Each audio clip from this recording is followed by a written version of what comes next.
Welcome to West Coast Wednesdays. I'm Mark Herzl, the district manager here at A.N. Derringer in Los Angeles, California, where the sun is always shining.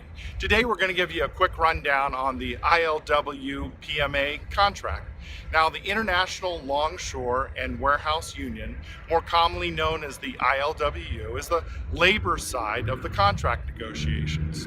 The ILWU is comprised of over 30,000 men and women in about 60 different locals or groups who do the physical work in and around the terminals of the West Coast states of California, Oregon, Washington, Alaska, and Hawaii. Now, each local regionally represents a disparate set of skilled workers, with some representing those who who load and unload the containers, while others are representing the clerks, some of the mechanics, security guards, etc.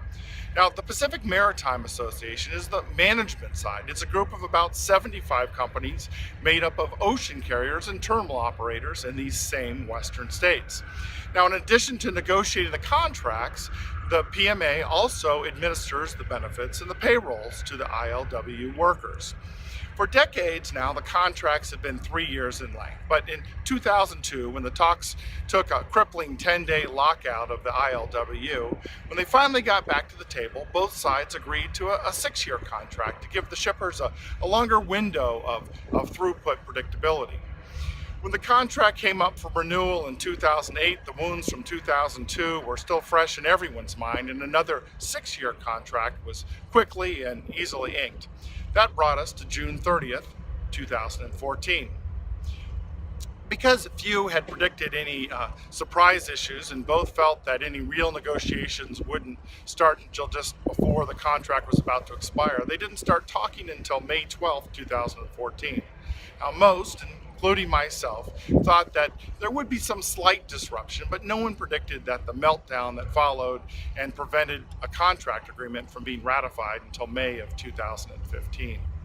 Since the new contract got started when the old one expired, by the time the 6-year deal was inked, it was already 11 months old and is now set to expire on June 30th in 2019. Now, businesses count on supply chain predictability. And because the 2014 meltdown resulted in a significant loss of respect along the West Coast, and neither the ILWU or the PMA wanted to lose any more market share, their hope is to come to an early agreement so that you have a longer runway in your West Coast supply chain predictability, perhaps through 2025. Now, this summer, the PMA presented the ILWU with some preliminary renewal proposals, and the discussions have already started. Exactly what those issues are, that proposal is, will have to be a topic for another day. Now, go out there and have a great Wednesday.